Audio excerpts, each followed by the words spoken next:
Good day, everyone. I am Kaser Angelo Legame Gavino, your student nurse from NUST. For today's video, I will going to demonstrate and I will going to administer via oxygen by nasal cannula and oxygen by mask. The goal of this procedure is the patient exhibit an oxygen saturation level with the acceptable parameters.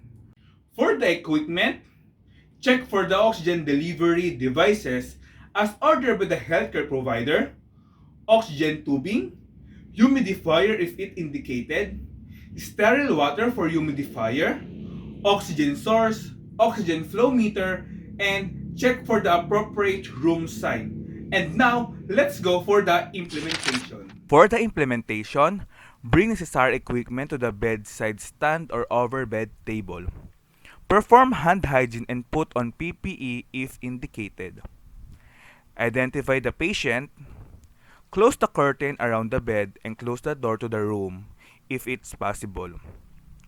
Explain what are you going to do and the reason of doing it to the patient. Review the safety precaution necessary when oxygen is in use. Place no smoking sign in appropriate area. For the nasal cannula, connect the nasal cannula to oxygen setup with humidification if one in use. Adjust flow rate as ordered. Check the oxygen is flowing out of prongs. Place prongs in patient nostril. Place tubing over the behind each ear with adjuster comfortably under the chin. Alternately, the tubing may be placed around the patient's head with the adjuster at the back or base of the head. Place gas pad at the ear beneath the tubing as necessary. Adjust the fit of the cannula as necessary. Tubing should be sunk but not tight against the skin.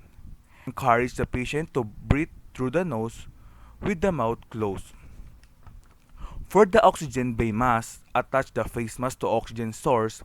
Start the flow of oxygen at the specific rate. For a mask with the reservoir, be sure to allow oxygen to fill the bag before proceeding the next step. Position face mask over the patient nose and mouth.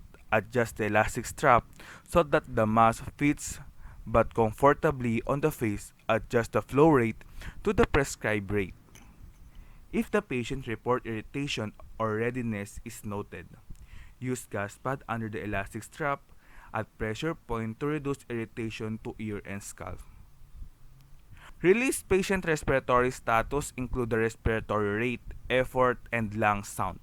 Note any sign of respiratory distress such as tachypnea, nasal flarings, use of accessor muscle or dyspnea. Remove the PPE if used. Perform hand hygiene and document.